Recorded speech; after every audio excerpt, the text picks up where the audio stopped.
welcome to the Oakland County Megacast. I'm Tyler Keefe alongside Ronnie Dahl in the studios of Civic Center TV and 89.3 Lakes FM, our flagship TV and radio stations each and every day on the program. In addition, we're joined on Birmingham Area Municipal Access in Birmingham, Bingham Farms, Beverly Hills, and the village of Franklin. Also on Comcast, Channel 15, and AT&T, Channel 99. On the radio as well in Bloomfield Hills, 88.1 WBFH, The Biff, and today on the Facebook page of my co-host, Ronnie Dahl. Hey, Tyler, how are you? Good. How are you, Ronnie? How was your weekend? Too quick. How about yours? Same. Way too quick. Went by way too fast. The sun was shining. Yes, very nice. But it was very deceiving. It was. Because we've been duped. It was cold. Yeah, we've been played, Ronnie. And we are seeing a little bit of snow in the forecast overnight. I think it's going to be more of that ice, rain, sleet mix. Mm-hmm. But the good thing about that, in March, it's going to be back in the upper 50s, 60s by the end of the week. So it's short lasting. Yeah, I mean, if we're going back, let's just keep it quick. You know, get the last little bits of your snow and your cold and your freezing wind out of the way, and then let's go back to getting more towards spring. That's okay. If we're going to have a few days, it's a few days. We can live with that. We've been living with winter for several months now. I was a little kind of depressed yesterday, Tyler, because normally the Sunday before St. Patrick's Day is the huge parade in Corktown, downtown Detroit. I've run the 5K race there for the past however many years. It's a huge party, and just didn't happen yesterday.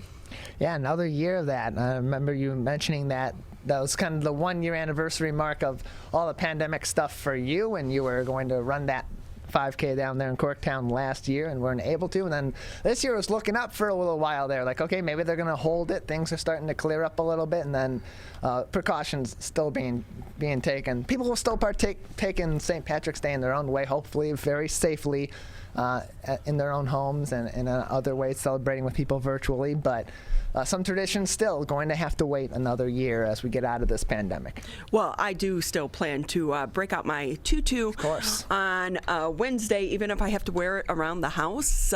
Even got Trixie a little St. Patrick's Day bandana. So she'll be lucky if I don't put her in a tutu. Of course. I mean, you got a whole collection of tutus. You can't let them go to waste on any given occasion. No. You can't. You can't, No. And who says I can't have fun in my own home? Exactly. Got to have fun. My poor husband. Hey, though, Tyler, I do want to ask you about the Tigers. Yes. Of course, the big news coming out today is going to be the Republicans are going to be holding a protest later today outside Tigers Stadium. Opening day, April 1st. Not just an opening day, it really is like a holiday in the city of Detroit. But only 1,000 fans are being allowed. The Republicans say, no, that's not right. We should allow more people because of the size of the stadium. So we're not talking about a small area. We're talking about a huge stadium. They will be playing the Cleveland Indians. The Indians do allow 30% capacity. So that's about just over 10,000 fans that the Indians will allow in their stadium. What are your thoughts on that? Are you comfortable going back to a game? I'm not quite comfortable going back just yet. However, I do agree that Comerica Park being a stadium that fits, I believe it fits 40,000 people. Having 1,000 people in that stadium distanced is a very, very low number.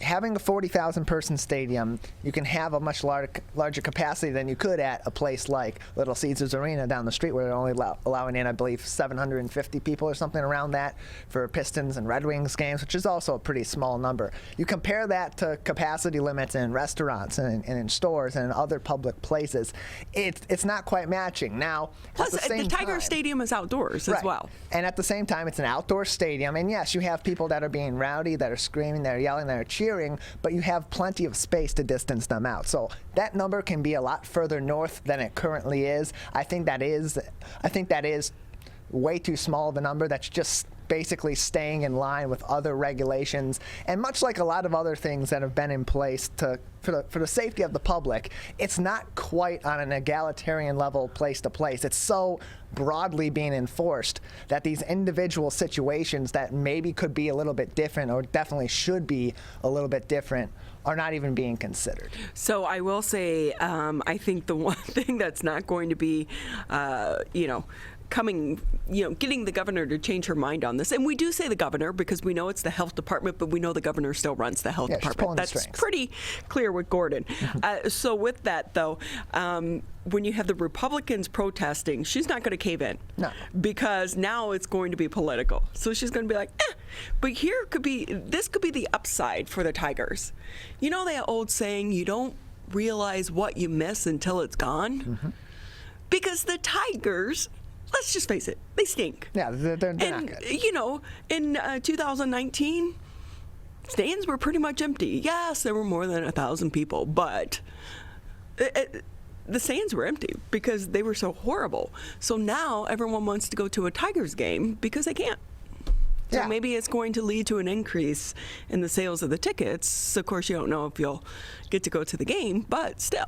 Yeah, I think there will be a lot more excitement for all of our Detroit sports teams when they're able to get fans back in the stands, despite none of them being very good or anywhere near being good anytime soon, just because people want to get back to going to a game. It's something they haven't done in a year or over a year. They haven't been able to do, and it's just going to be a barrage of excitement. So I think especially for the Tigers in a situation like opening day, which, yes, as you said, is like a holiday in Metro Detroit. It's like that in every baseball city that has a passionate fan base like the Detroit Tigers have.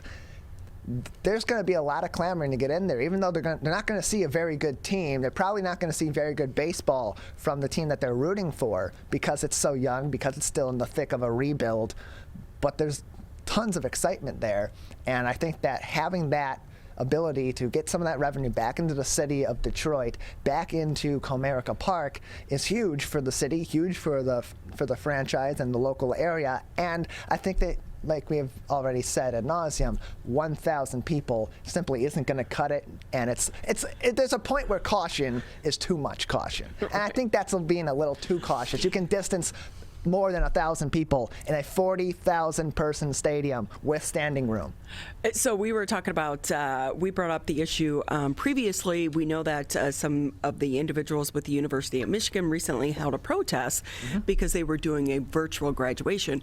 So my niece is graduating from the University of Michigan this year, and it's going to be virtual. So it's, the discussion last night at Sunday dinner was, how are we going to handle this? What do we do? This, that, and the other. I think they're going to possibly change that decision prior to graduation, but we'll have to wait and see. But right now, it's all virtual. But we were talking about just that, the size of the big house. It seats, over 100,000 people. But yet, we're going to go back to the inauguration because I'm all for, you had the inauguration, you wanted the country to see President Biden sworn into office. I get we need to see that. But did you need the pomp and circumstance surrounding that? No. Lady Gaga was great. I don't think we really needed her, and probably really wasn't appropriate, and I'm surprised they didn't get more backlash from this, given that this was in January, at a time that even though it was outside, so many other things were still being canceled, and so many states were closed down. So the big house is over 100,000 people. There's got to be a way that some of these outdoor events can continue to start to happen, especially if you had an inauguration with all of the fanfare that comes with the inauguration. Yeah, there's got to be a way. These stadiums are so large. They're not going to have a significant audience. You're not going to get 50% capacity, even 25% capacity in those stadiums. But can you get it to 10%? Can you get it to 15%? Socially distanced, require people that are in a group together to be together, and then the next group over is 6 feet apart, 12 feet apart even in those stadiums. I think that's doable in a place like the Big House, where it's a 100,000 plus person stadium, a place like Comerica Park, where it's 40,000 people and some change with standing room, and even a place like Little Caesars Arena, where there's plenty of seating, plenty of distancing opportunity, and keeping that number so small, while yes, maintaining the safety from the spread of COVID-19, you can still bring a little bit more people in there with the same kind of enforcement and be at a minimized risk. So, and keep in mind by this time as well, the vaccination process is going to be open to 16 years and older come mid-March. So all Michiganders as 16 and older, regardless of health status, will be eligible for a COVID vaccine beginning the 5th of April. So for people 16 and older with a disability or medical condition that place them at a higher risk for COVID, their eligibility is going to begin March 22nd. These are the new guidelines set out by the governor and the Department of Health and Human Services. The state had previously said only residents 50 and older, regardless of health issues, were going to be eligible come this 22nd of March. Yes. So the announcement may be welcome news to some, but frustrating for others because many people, including seniors, are still waiting to secure an appointment for a vaccine when they've been eligible for weeks or longer. It was not immediately clear whether or not how providers are going to prioritize Michiganders based on their risk, since the April 5th opening means healthy teenagers and older people with health problems are going to be equally eligible.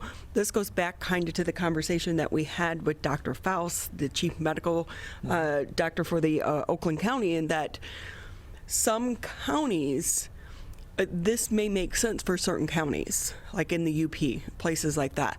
But for down here in our region, people are still struggling and fighting to get these vaccines. And I also always worry because everything is about going online now, Tyler. So many people and our seniors aren't comfortable with going online, but think about the people with disabilities that maybe can't go online. Right. This has been a confusing time for our country. And it seems like clear the backlog, allow it to go up to the cities and the counties to open up their eligibility based on their system closest to their county and their needs in their county. Because this has just been confusing as all get up. Yeah, it is. And when I heard this news, when this news had broke late last week, my first thought was this is a nice PR move for the state of Michigan and for a lot of other places that are opening up the vaccines to eligibility on a wide scale level because of what we had heard from Dr. Faust before about the differences county to county. In some places, sure, people 16 and older, regardless of health conditions, are going to be able to get into line and get through the line relatively quickly because they're in a smaller populated county or they're in a county that has been further along in getting people in those at-risk groups vaccinated. But in places like Oakland County that are behind, there is still a lot of frustration with people that have underlying medical conditions and haven't even been contacted to get an appointment for a vaccine. So I'd like to hear some clarification, from the state level, but also on the local level too, as we're going forward and getting closer to that April 5th date, about what the priority is going to be. Is it going to be 16 and older, all adults are eligible, but there's going to be continued priority for 55 and older with underlying medical conditions, followed by 16 and older with underlying medical conditions, and then the general population? And let's be honest, we're talking about, so now we do know that they're going to be opening the mass vaccination site at Ford Field. Yes. And starting today, I believe you can start to sign up with that. But again, just kind of like some of these other rollouts, it makes news, but you don't tell people how to sign up. So now they're saying you have to sign up through Meyer. Here's one of the problems.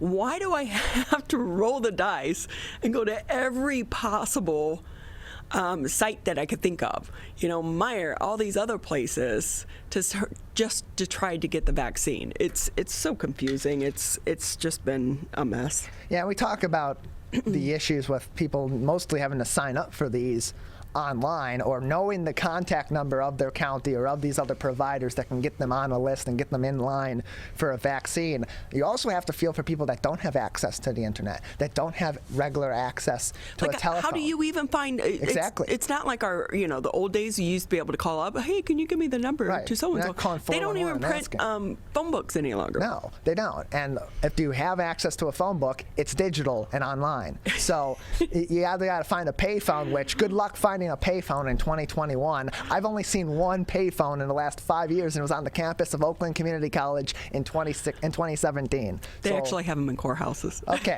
well then go to court and to make a phone call. Well, they're for a close to the vaccine. public. Exactly. Right now, too. There you go. So, hey, so one of the things, another place you are going to be able to get the vaccine though is Koerber. yes. So the Koerber company announced Friday that Koerber Health Division is now going to be offering the COVID-19 vaccine here in the state of Michigan.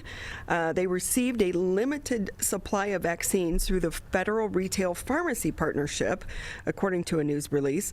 As doses are received, they will be allocated and administered across the 103 Koerber pharmacies here in the state of Michigan.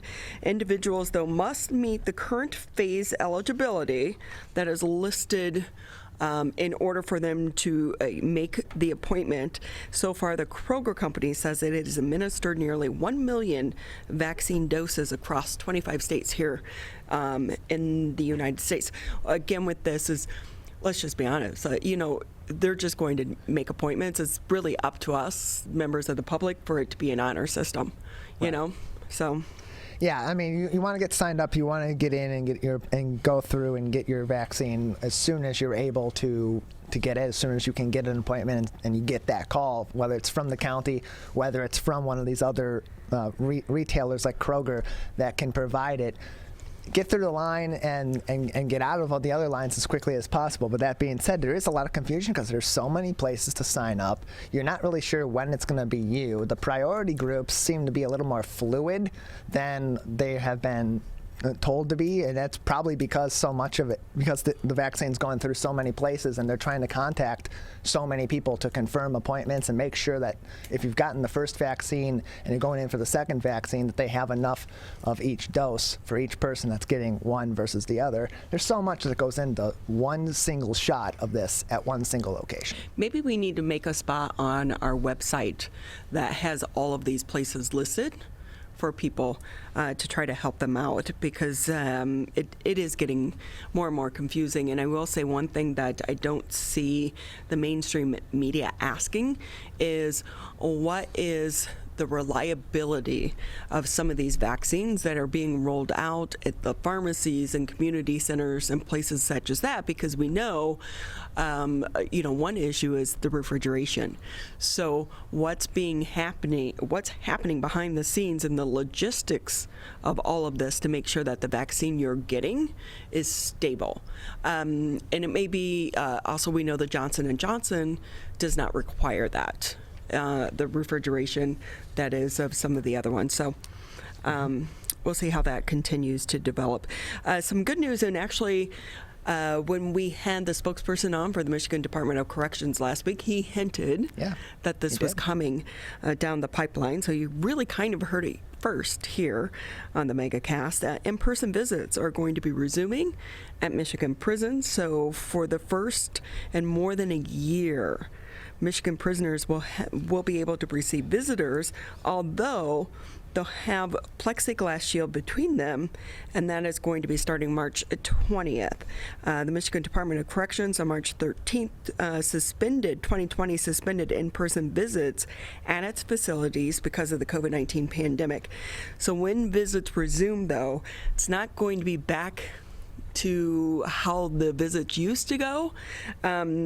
And that's really going to be the case for all of us, right? Like, as we start to resume things, it's not back to normal. It's going to be 2-hour time limits, and no physical contact is going to be allowed. And there are several other safety protocols that they're putting in place. But one of the things as well, before you schedule that visit, you have to schedule the visit, and you can find the email address or how you can do that on civiccentertv.com. You have to schedule the visits through the Michigan Department of Corrections website.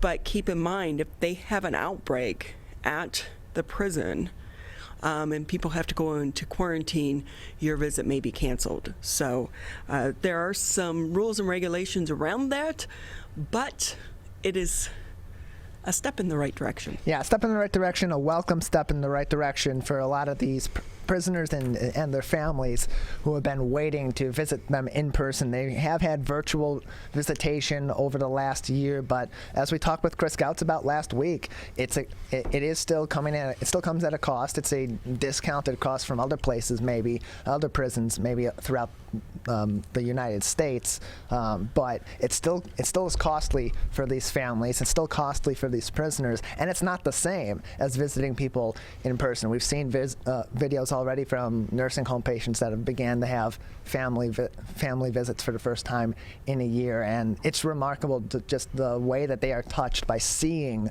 their family in person for the first time in well over a year. It's going to be the same situation here at these Michigan prisons, albeit with a lot of caution because they have had outbreaks in the past and want to prevent those from spreading outside the prisons. So, of course, you can find that information and so much more if you just go to civiccentertv.com, click on coronavirus.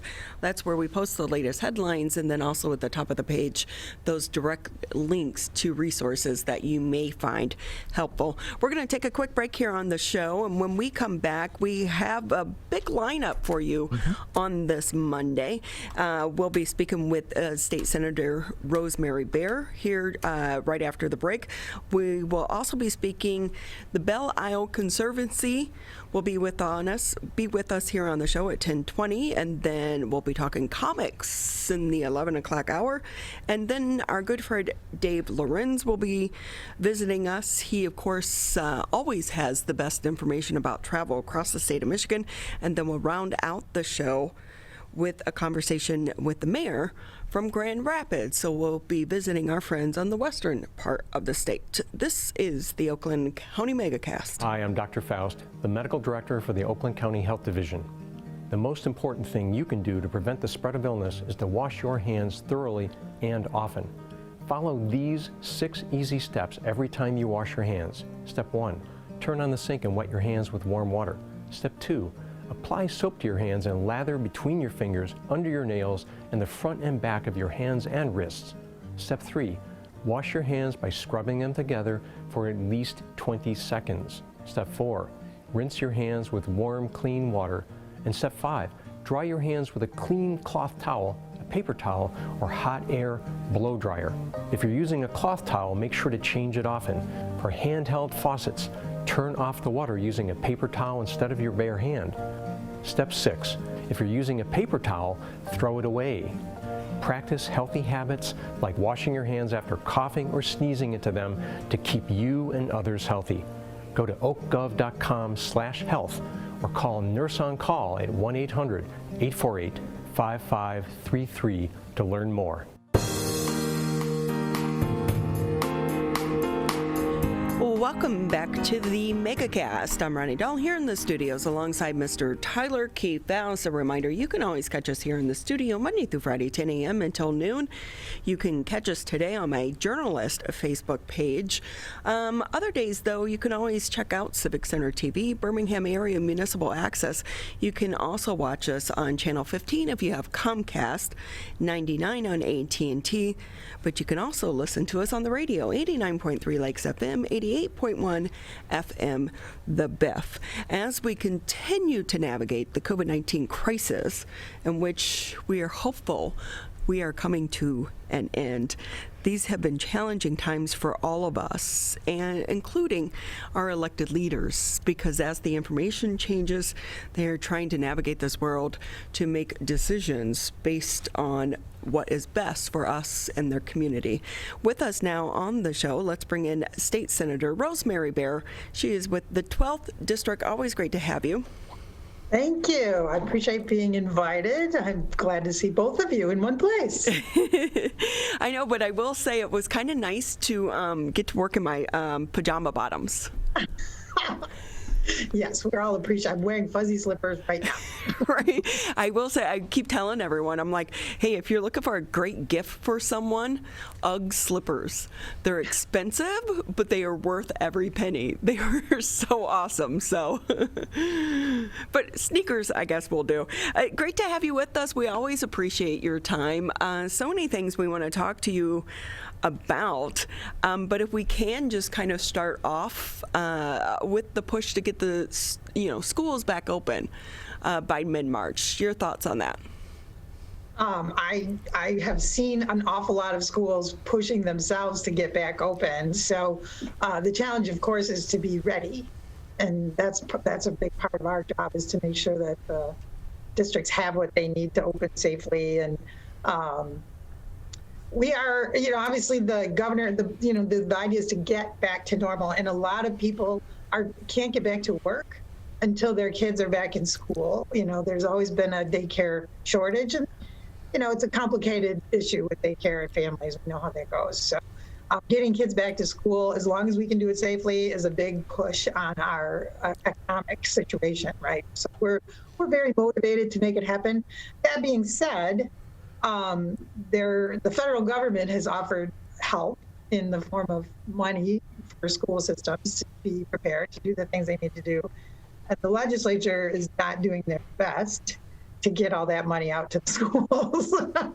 So we're also kind of part of the problem right now. So at the same time we're pushing on them, we're moving a little bit slowly on the legislative side to get the money through. So why can't you two come together? And we're talking about the Republicans and the Democrats, and obviously there is a stalemate in Lansing when it comes to the issue of trying to release some of these billions of dollars in the COVID-19 relief plan. And we're right now still talking about the money that's connected to Trump, not even the recent. It was approved before he left office. So this isn't even the money under this new huge relief bill that Biden just recently got passed. So with that, why can't the two sides come together? It's really frustrating. I will say that. So this is federal money. And so federal money should pass right through our hands. The way Michigan works is the legislature is responsible for allocating dollars, right? That is the way it works in our Constitution. But this is federal money, and it's already spoken for, right? This money goes to education, this money goes to rental assistance, this money goes to vaccine. So we should be just pushing it right on through. And the governor did right away at the very beginning of January put together, here's how I think we should get that money out there, right? Here's a plan, let's just get it out. And the legislature has held it up. So last week, finally, some of it got appropriated. It was about a third of the general fund dollars, so about $550 million for business supports, vaccine. Actually, the vaccine money did not get approved, actually. Business supports, some rental assistance, things like that, general food assistance. The vaccine money got held hostage. So the problem we're having is they're using this money as a weapon to get other things done that have nothing to do with what we need to do for COVID. So the vaccine money is being withheld. The money for schools, so the vaccine money is being held to eliminate governor's emergency powers. That's what they're holding hostage. But I will ask, one of the things with that, and her powers, the courts have already ruled she doesn't have the powers. We're talking about the Michigan Department of Health and Human Services here. No, that's a different piece. There's actually two parts they're holding hostage. Okay. So, but when we're talking about that as well, but we do talk about the MDHHS along with Governor Whitmer, because we know that even though the courts have said she didn't have her executive powers, it's now allocated to the Michigan Department of Health and Human Services, but she's still running the show. They're not doing anything she doesn't want them to do. And one argument is, but we're kind of seeing this too play out with the vaccine, is that every department, every county is different. What happens here in Metro Detroit and Oakland County in your district, completely different than what can be happening at the UP or on the western part of the state. So why not allow the local health departments to make these decisions? What's wrong with that? Which is what the money is for, actually, that's not being allocated. It is supposed to get distributed out to the vaccine locations. I mean, that's the point of it. And it's being withheld because, and the thing that's being withheld from powers, piece of it is from the governors, and it's not the governor, it's our Constitution, right? They're trying to change the laws, and this is a 1978 law. But the other part, the piece where they are trying to withhold the ability of the Department of Health and Human Services to make decisions about schools and whether they should be open or closed.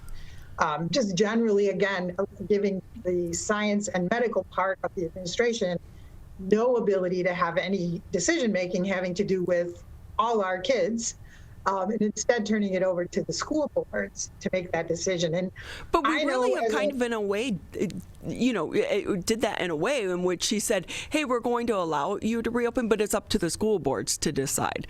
So and the school boards pushed back on us for this, right? I got calls. I couldn't even tell you how many calls from school board members in my district saying, we are not qualified to make this decision. Right. Which is, And again, so why shouldn't it be up to the county health departments? State worked with the county to come up with the formula to help each county to leave the decision to the county health department and give them the supports they needed to do that, and that settled it out. But this current piece that they're holding now, it's half of the school aid money, $850 million in school funding for Title I schools, no doubt, no less, in exchange for making the school boards make the decisions. And that is awful. I'm honestly, people were actually terrified, right? They're not medical people. These are parents who are volunteering their time to help out their kids' school. They don't want to be held responsible for a virus outbreak in their school system. So it's a bad idea. And, fundamentally, legislature. So can I ask you something, because I want to because I would love your feedback, because you came from the business world. But before I get there, can I ask you one question that is tied to some of this money that's being turned down? Is that the science and the data that back some of these decisions should be openly provided to the public? Your thoughts on that? You can get it. You can get it. Everyone can go get the data. It's actually all on the website. So it's a little frustrating when people are complaining that the data is not available. It is all available. So the decision, the information that the governor and her team are using is available on the website, because some of it hasn't really been relative. One of it being they were talking about a University of Michigan study. So some of that information isn't or that they're using doesn't always relate to certain topics. So if it is available, can we question where that information is coming from? Because we all know numbers are about, like, you can twist and turn numbers any way you want to make them, you're an engineer, you're a math person, you get that. It's a statistics thing, right? Statistics can be used to measure pretty much anything or say anything you want, right? I didn't do good in stats class, We weren't allowed to use a computer back then. Now they can use a calculator, or I guess a computer calculator. Heck of a lot easier now, I'll say that, yeah. So the data, the formula are the biggest pushback. The real issue is that there's no one hard number, and that's what people keep asking for. What point does this flip, this switch, and then what point does the next switch flip? And nothing is that specific, and that's the real problem. One of the benefits of having all of this data, and most of it comes from the CDC, right? A lot of it, we do get data from the University of Michigan because it's more local, but the real issue is it's such a changing situation, right? The circumstance changes, and the benefit of having all the data is that we can turn small dials instead of flipping a switch that says we're going from 25% to 50% residents. That's very hard to say, this is the day and this is the number. It's not that simple. There's a whole bunch of factors. It's better to go back to the regions and even now the county level, right? More and more we're depending on the county, because it's more local and we can get even more specific. Close bars and restaurants in this area, not that area. Close university access bars instead of, that kind of thing. So again, kind of goes back to the argument of leaving some of these decisions up to the county health departments rather than the state health department. Yeah, and it is more and more going that way. There's still that high level of looking at national data on where do outbreaks happen, and it still is in restaurants. The biggest group, obviously the biggest group still is over 80. The second one is 20 to 29. The third one is 29 to 39. I mean, we're definitely, and that's because of restaurants and bars. But if I can ask you, because I do follow the numbers here in Oakland County, and please, I'm not trying to be contentious, I'm just trying to understand this, because I think the general public's trying to get here too. And when you track the outbreaks, the number of outbreaks connected, at least according to the data that the state is providing, there aren't big outbreaks connected to restaurants and definitely bars. doing well. Well, no, there have been. Absolutely. there have been. But there have been outbreaks in schools. There have been outbreaks in restaurants and businesses. And, when I go to TJ Maxx and Home Goods, my two favorite shopping places, the lines in there are crazy. And you're so much closer connected than you are in some of these restaurants and bars. And so we keep hearing politicians say, we know restaurants and No, they are. But And the there is a numbers diff- don't show that. And are you saying, Well, is there it just has not been being... No, it's going down. It's been going down. That's why we're now open at 50%. But that has been where the numbers are. And the difference in the thing to think about is when you go to a restaurant, you sit in one place and you take your mask off, staying in one place. When you go to the store, you move around and air moves around. There's a whole different level of risk because of the fact that you go to a restaurant and you sit there. And then the other piece is drinking.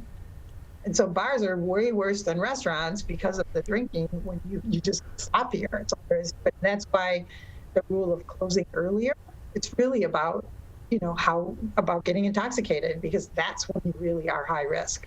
When you're in a bar and you've had 3 drinks, that's the scariest, most likely time of getting, it's just kind of, and it is data-based and it is getting better. So we just got to keep moving in that direction. But all the data is available. So it's just complicated enough that you probably would have a hard time figuring it out, looking at the data yourself. Data analytics usually uses pretty big computers, so it's not So maybe this is more of a communication issue. I think it might be more about communication. And I know now the big push is just get a vaccine out there so we can be done with this, sort of. Thankfully, things are moving faster, right? And by the way, I was listening before I came on, and in Oakland County, they do have a prioritization formula that they use. Yeah. So even though the list is long, because of course the doors are open for everybody to sign up, they sign everyone up, and you will get a call. But where you are in the list will depend on those other factors, whether you are a high risk or elderly or whatever it is. So.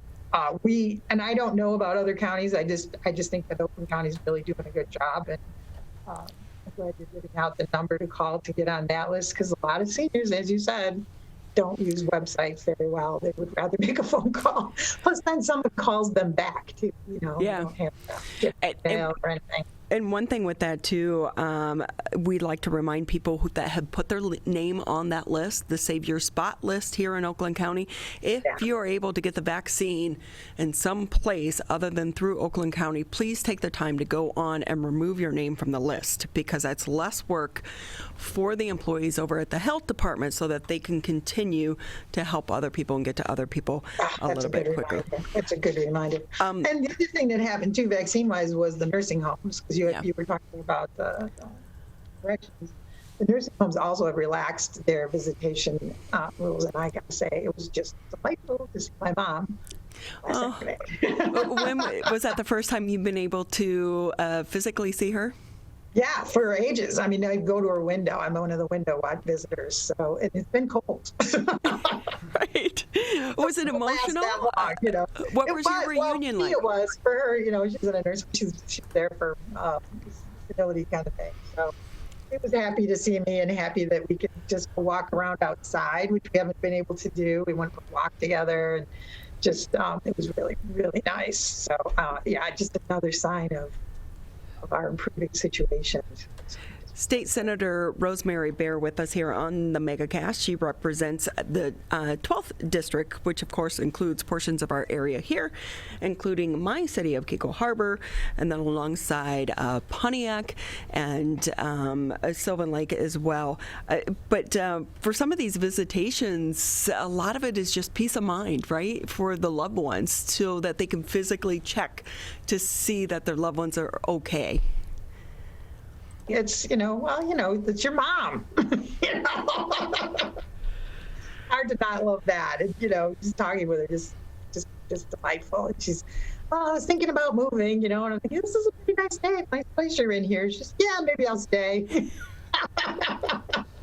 Well, I'm glad you got to have that visitation. But while we are talking about the nursing homes, of course, Pete Lucido, you're one of your former counterparts there, but also now the Macomb County prosecutor, along with journalist Charlie LaDuff and another nonprofit organization.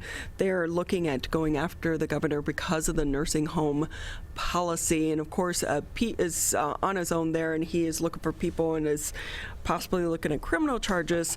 LaDuff and the nonprofit organization, they're suing the Whitmer administration over the data and the number of the datas. Of course, one of those being that big asterisk that we're seeing about vital records review when the cases come out about the number of deaths here in the state of Michigan. What's your response to that? I fundamentally disagree with what they're doing, of course. I think we've had an outrageous number of frivolous lawsuits against the administration through this emergency, but we have consistently been ahead of the game in anything having to do with nursing homes. We've had less deaths, we've had a better job managing it. We have had everybody vaccinated, by the way, for a while now. There was, there's a thing that's been going on there. They just seem to be on a rampage about the nursing homes that, she made everybody go back there even though they were sick, and which she never did. There was never, ever a rule in place that said you must accept someone who is COVID positive into a nursing home, ever.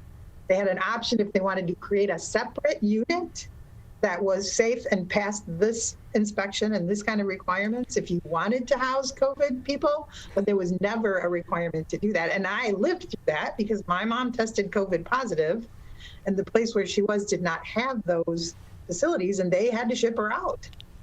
They couldn't keep her there because they didn't have a separate unit to maintain. So, I don't know. That's why every one of these lawsuits that they've started so far has been thrown out of court, because there's no base for them. They're always wrong. They're always wrong. And these are just beginning. And of course, this program was kind of based off the one out of New York. But with that, State Senator, if I can ask you, because you are very closely connected to this issue, but as someone who is a reporter in this market for eons, we know that some of these nursing facilities have not had the best of track records in the best of times. But there was a monetary incentive for them to create these COVID HUDs. And what looks good on paper may not be the reality. We still know today they're still struggling in getting employees as well. But the health inspections that were taking place, some people have said those inspections were over the phone. They weren't physically going to these facilities and doing surprise visits too. That is key in some of these so that they can find the violations. I can call you up and ask all the questions I want. I can look at a piece of paper. It's going to look great. Yeah, Is that so the reality? I was actually, because of all my speeches on the floor, I think I was put on the nursing home task force last summer. And so, yes, I think a lot of those things, those very issues, were things that we addressed in the task force, including things like inspections. A lot of it was focused on staff, because there's pretty severe shortages even before COVID. Staffing was short a lot of times. It's a low-paying position. We have the same problem with all caregiving kind of jobs. We don't pay what people are worth. And so therefore it's easy. People don't stay, right? If you can get an extra 50 cents an hour, you're going to go somewhere else. That just continues now. So one of the things we're trying to figure out at this point is, put some extra supports in place for staffing. We also put a big focus on PPE and some of the other health things we needed to do. But in the staffing, they've been all getting $2 an hour hazard pay. We're trying to figure out if there's any way we can find to continue that for caregivers in healthcare, but also in education, in the preschool, daycare, those kind of jobs, because people are realizing how critically important these roles are. We have not been paying them what they're worth. And so I think that will make a big difference. If we can actually adequately pay people, we'll see a higher quality of care. That would be so awesome. I think one of the things that has come out of this pandemic is highlighting the cracks in our system. And this is a huge crack in the system, but we do know that so many of these entities are for profit, and that's what they're looking for, is the profit, and our loved ones are falling between the cracks. So with that, I think that you're a great person to have on that committee, and plus, because of your relationship with your mother, you understand what so many people are going through. If I can ask you, because I absolutely love your background, but for someone who comes from your background, you know, you are an engineer, you're a computer engineer, you're an analyst, but to go into lawmaking and policy and government, what's been the biggest surprise for you? You know, I really underestimated the political knowledge that you need. As coming out of where I was, my last big company job, I actually had managed a global supply team for General Motors, for the computer company I worked for, which is a pretty big deal and requires a lot of negotiation, right? We had to work with our competitors. GM's not the easiest customer. I mean, I thought, I am so there. I am a good negotiator. I can do this. It is very different. And so I focused a lot on just getting the job done. I came here to solve problems. Here's the problem we're working on. How about we work on that? And a lot of times that works, but underneath you still need to know the politics of the situation. You still need to keep up. And I'm still not, I don't know if I'm ever going to be very good at that. Well, you're in your second term now, so you must like it to some degree. I do. Well, you do get to really make differences, right? You get to work on the education stuff a lot, working on the budget, making sure that we're putting money in the right place. And I have a great relationship with my Republican counterparts. I'm the minority vice chair, and he's the chair of the budget committees for our education. And we sit down, we just did it Thursday. We sat down for an hour plus and kind of worked through next year's budget, talking about the things that matter and how do we do that. So yeah, it feels really great when you're working. That's good. And I think too, sometimes the divisiveness grabs headlines, but you guys are working across the aisle behind the scenes. Mm-hmm. Yeah, we're getting stuff done. We're taking care of people. Well, you are definitely a role model for so many people out there, and young women especially. State Senator Rosemary Bayer with us here. She represents the 12th District. Anything you want to touch on that we didn't maybe ask? No, thank you so much for inviting me. I think we have all the good news on the vaccine, and now America's Rescue Plan, $10 billion coming to Michigan. Woo-hoo. Right, and we should mention too, I will say, we just had the mayor on for the city of Pontiac last week, along with the Chamber of Commerce over there. Good things happening in the city of Pontiac as well. Yeah, I'm really, really thrilled to be able to represent Pontiac and Lansing, and we are doing some very interesting things with Pontiac in the education space and also in business support. So yeah, it's a great place to work. That's awesome. Great place to be. Well, thank you so much for your time, but also all your work behind the scenes. We know that you guys don't always get the recognition that you deserve, but also all the members of your team helping you accomplish what you need to accomplish. So thank you again for your time. Thank you so much. Have a great day. You too. Happy Monday to you. We're going to take a quick break here on the Megacast. When we come back, we'll be speaking with the Director of Environmental Initiatives and Affairs for the Belle Isle Conservancy. This is the Oakland County Megacast. Michigan, the coronavirus pandemic has put us all to the test. And now it's time to put COVID-19 to the test. As we move forward, testing will be critical. We encourage anyone who has reason to get tested to do so, those with symptoms and those without. If you are leaving home and going back to work, get tested. If you think you may have COVID-19 or you've been exposed recently through family, friends, or coworkers, get tested. Our test locator tool can help you find the right testing site that fits your needs. Even if you're looking for easy access with no cost, no prescription, and no appointment necessary, we've got you covered. Help Michigan move forward, not backward. To find a testing site or learn more, visit michigan.gov/coronavirus test. A message from the Michigan Department of Health and Human Services. The only way to beat COVID-19 is to face it. You can't get too comfortable. You can't forget the danger. Wear the mask. Wear the mask. Wear the mask. Wash your hands. Keep a safe distance. Especially in the next few months. You know we'll get back to normal. We'll get back to normal. We'll get back to normal. Someday. But not yet. Not yet. Not yet. But not yet. But not yet. Consider virtual gatherings for the holidays. Curbside food orders. Grocery delivery.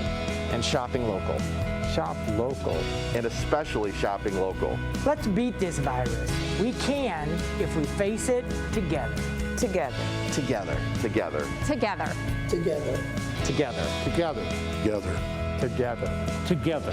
For the latest information, visit oakgov.com/COVID. COVID-19 has caused many families to fall behind on finances and on groceries. But you're not alone. You shouldn't have to worry about putting food on the table. MyBridges offers access to quality food and income assistance to help families across the state get the food support they need. It's easy to apply and easy to start shopping. Apply for services at michigan.gov/MIBridges. A message from the Michigan Department of Health and Human Services.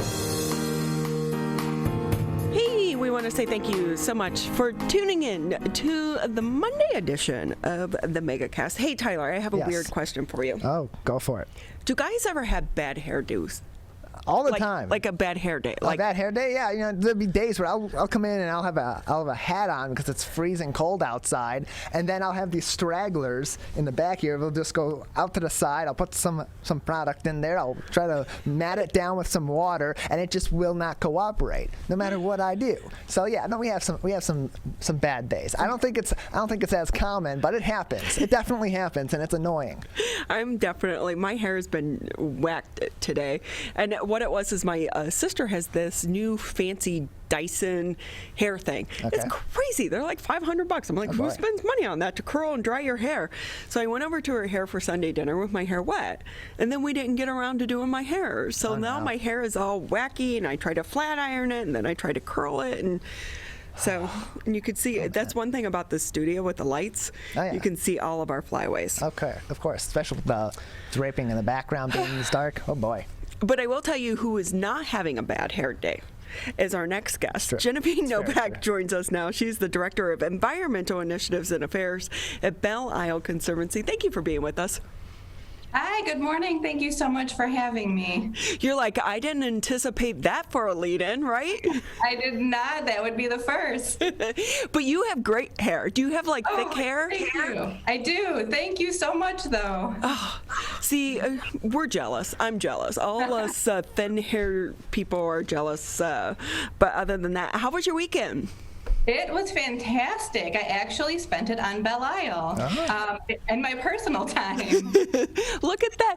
So it was such a nice weekend, and the sun was shining. It was still a bit nippy outside, but with the sun, it was nice. But I will say, I went outside to start cleaning up my backyard and, blowing off everything and all that.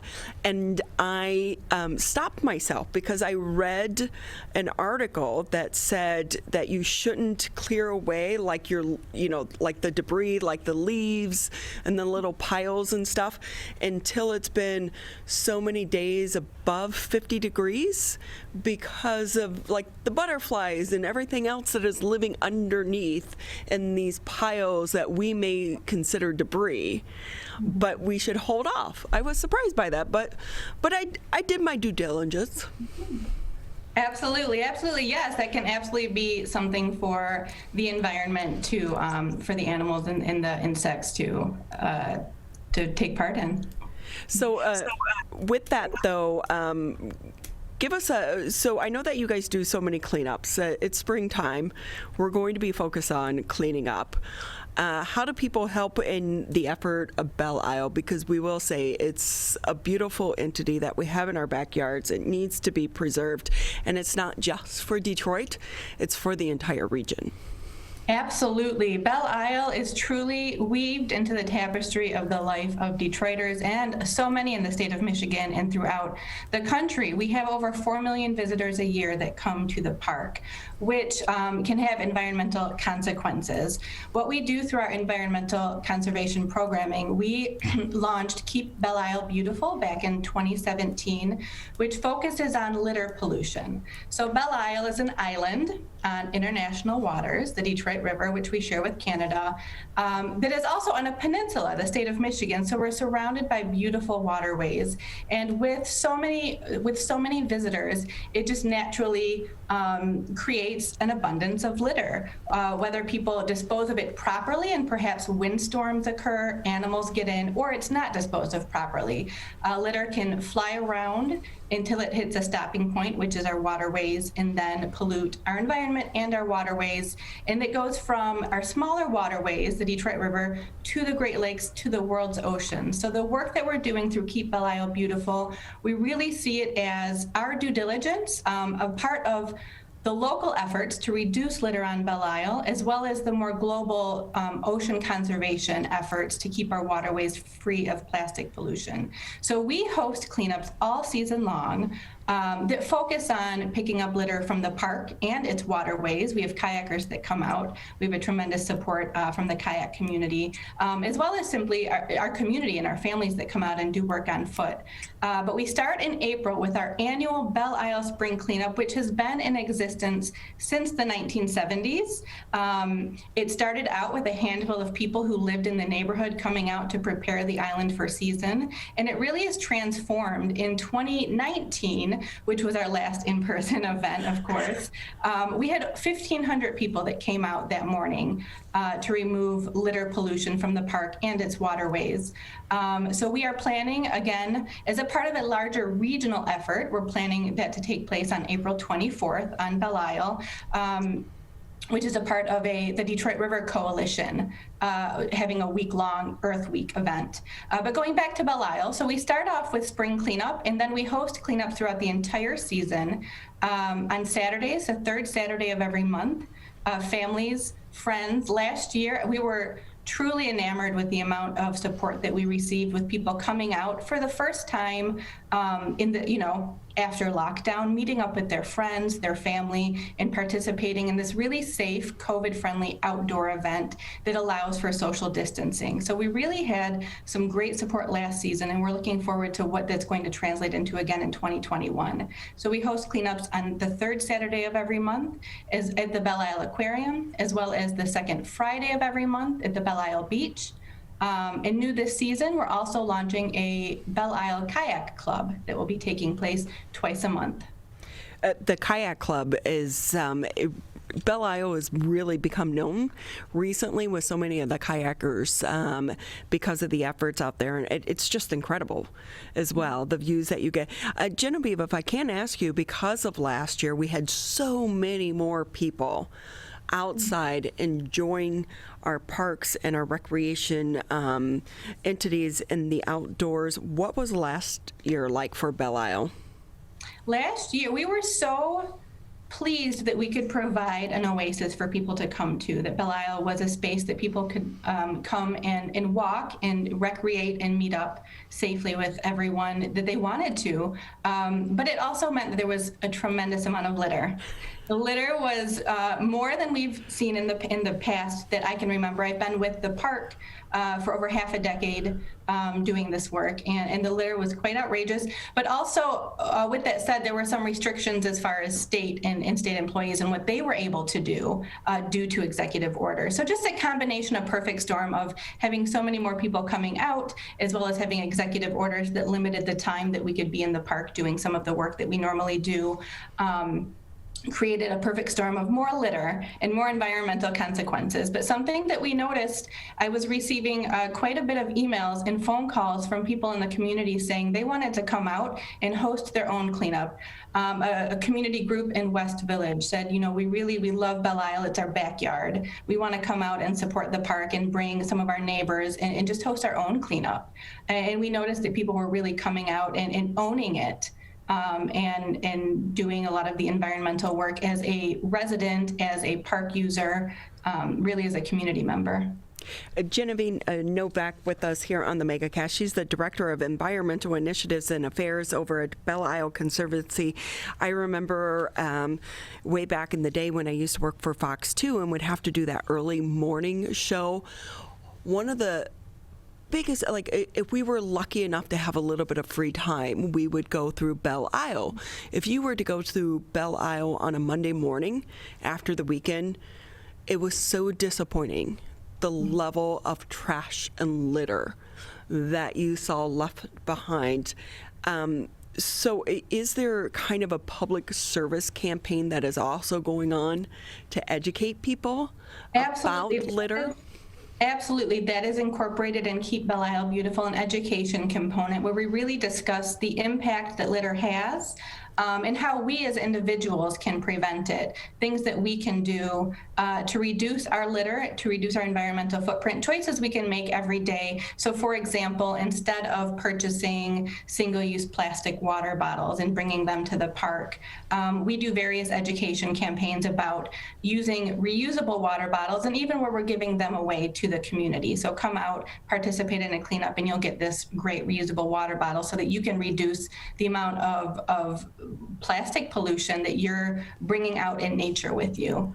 So with that, Genevieve, can you talk a little bit about litter is not only unsightly, but the long-term effects it does have on our environment, but also on the fish and the wildlife there in the park?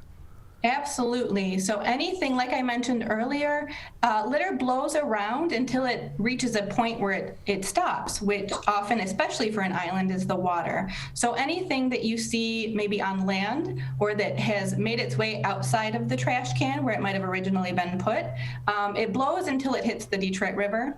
And then waterways are all connected, leading to the Great Lakes, leading to the world's oceans. And those pieces of litter, so maybe a plastic bottle cap, it breaks up. I won't say it breaks down. It just breaks up into these smaller pieces of plastic called microplastics. And those are then polluting, the chemicals from them are polluting the water, which then pollutes the aquatic life, as well as being ingested by the aquatic life. So Michigan has great salmon, for example.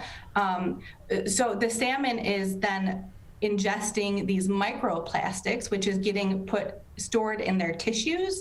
So really anywhere, it ends up on our dinner table. So anywhere you're fishing for salmon, and this is throughout the entire world. This is, not the Great Lakes, it's any of our waterways, microplastics are found in it, in which then make its way into our aquatic life. So then it makes its way onto our dinner tables through the seafood that we eat. But it's also harmful and it can kill a lot of the aquatic life. Sea turtles, for example, which of course are not in the Detroit River, but the beloved sea turtle eats jellyfish. Plastic bags that we use that really have a lifespan of maybe 12 seconds.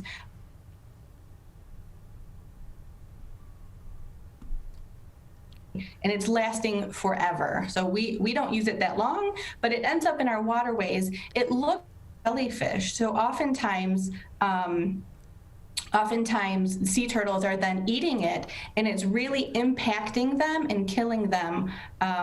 So really there are so many consequences from it being unsightly, from it impacting our property values, to the environment, to our aquatic life, to what we're eating, and what we're drinking, because it's also, there have been studies to show, we have great craft beer in Michigan, but microplastic being found in almost all of the craft beer. So interesting. You're listening to 89.3 WBLD Orchard Lake, 88.1 WBFH Bloomfield Hills. Genevieve, you're making me feel really bad that I forgot my reusable shopping bags yesterday when I went to the grocery store or into Target. And then, you because you put them in your car, then you use them, you take them in your house, and you always forget to put them back in your car to reuse them again, and it just goes into this cycle.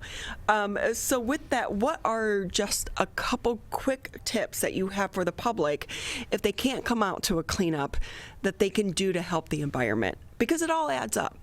Absolutely. Just cleaning up around your neighborhood, walking around your home, your block, your city. So for example, last year in April, we couldn't host major cleanups. So me and my family went around our neighborhood and picked up litter. You'll find it everywhere, especially face masks now, things along those lines. So really just walking around on a family walk, put some gloves on. I've in the past have taken tongs and used the tongs because you don't want to touch the litter. So doing that in your own neighborhood makes a huge difference.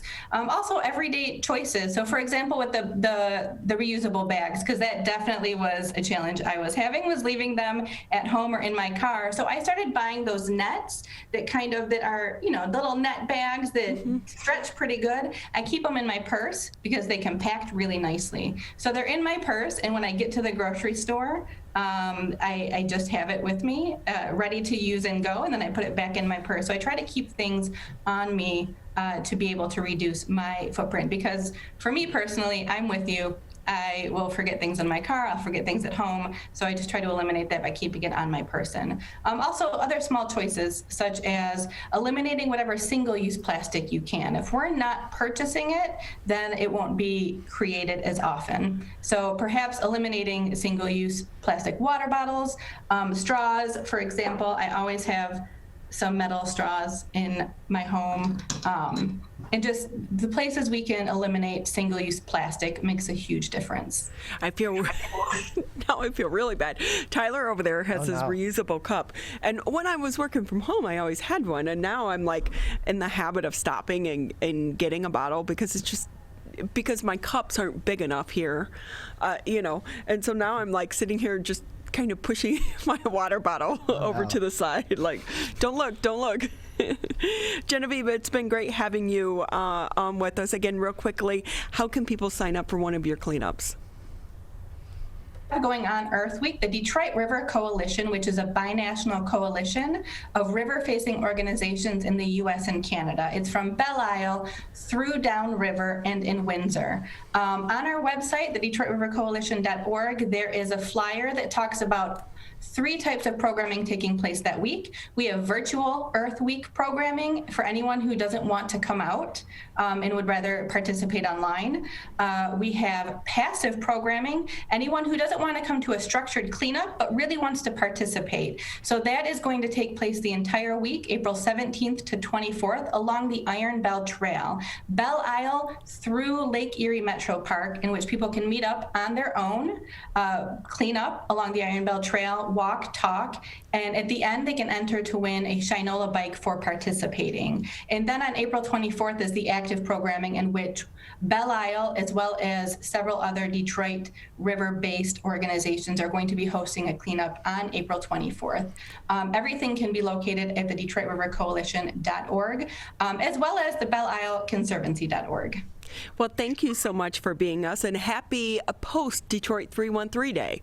Absolutely. Same to you. Thank you so much for having me. Well, thank you for being with us. Again, it's Genevieve Nowak with us. She's the Director of Environmental Initiatives and Affairs for the Belle Isle Conservancy. Detroit's Riverfront recently won a big award, Tyler. Yeah, it did. I saw that, and for good reason. It's one of the most breathtaking places to view in the state of Michigan. We have so many great locations of just great scenery here in Michigan, and definitely in the southeastern Michigan area and into the city, and the riverfront, certainly one of them. Amazing sunrises and sunsets. If you get a chance, go down, enjoy nature. And they've done an amazing job since the state has taken over Belle Isle to clean up the island and also preserve it for all of us to enjoy. It is really, really a gem right here in our backyards. We're going to take a quick break here on the Megacast. When we come back, we'll be talking comics. This is Cast. Michigan, we're calling on you to save lives. Don't ignore it. Don't let it go to voicemail. It's urgent. In fact, it's critical. Because if you've been in close contact with someone who tests positive for COVID-19, you may have been exposed to the virus. And you could get a call from My COVID Help or your local health department. So please answer the call to learn how to protect yourself, your family, and friends. We're calling on you to stop the spread of COVID-19. to make it safe to reopen businesses and help Michigan move forward. So if you get a call from My COVID Help or your local health department, you may have been exposed to someone with COVID-19. To protect us all, answer the call. Learn more at michigan.gov/containcovid. A message from the Michigan Department of Health and Human Services. Hi, my name is Kurt Lawson, and I'm the Public Information Officer for West Bloomfield Township. We wanted to reach out to you, our older adults, to provide information that you may find useful during this difficult time. We want to ensure you that West Bloomfield Town Hall, our Waters and Utility Department, West Bloomfield Parks, and our police and fire departments continue to work hard on your behalf. Information and resources can be found on the Township website, the police Facebook and Twitter, or call West Bloomfield Park's COVID-19 Help Hotline. Please remember to keep your social distance of at least 6 feet, wear facial coverings when you leave your home, and wash your hands for at least 20 seconds with soap. These precautions will help keep you safe during these difficult times. Great to have you with us here on the MegaCast. As a reminder, you can always tune in Monday through Friday, 10 a.m. until noon. Civic Center TV, Birmingham Area Municipal Access. If you have cable, thank you. A portion of your fee helps support programming such as this. You can tune us into Channel 15 on Comcast, 99 on AT&T. You can also listen to us on the radio, 89.3 WBLD Orchard Lake, 88.1 WBFH Bloomfield Hills. Tyler, do you read comics? I do not. No, I actually do not read comics. Comics are such a big part of my life. I'm aware. Which is so surprising. To me, even to this day. So every day my husband says to me, baby, look at this comic. Look at this comic. Oh, the comic book says this. But he just recently watched WandaVision. Yes. My niece watched it and was like, hey, you need to tell me about this. So he binge watched it over the past few days so that he could get into great detail. Of course. And the story behind the story when it comes to WandaVision. But another person that knows a lot about comics, but also it's bigger than just our typical comics that we all relate to. Nick Koerber joins us now on the show. He is the owner of MiPops. It's a comics and collectibles store in Shelby Township. Great to have you with us. Good morning, Ronnie and Tyler. How are you? Your backdrop looks like a backdrop for a superhero. Oh, well, thank you. Actually, what you see behind me is a lot of the artwork that we actually carry here. It's photography that I do of actual Funko Pops, using just my iPhone, believe it or not. What? And practical stuff, yeah. So it's just another part of the fun hobby of not just collecting, but actually turn it into an artwork hobby as well. So can you share with us, because we're all very familiar with our regular comics, and right now superheroes are such a mainstream because of Marvel and DC and all of the movies. What exactly is the Pops, the Funko Pops, and that genre? I'm not familiar with that side. Yeah, well, what it is I've got one here I can show you. A Funko Pop is a small collectible of various pop culture things. As you see, I've got a very old Buzz Lightyear in my hand from 2011. So he's very old, not something that you see very often. And still in the box, I know. Oh, yes, and that's another big thing for the collectors is the box is a big deal, and the condition of the box.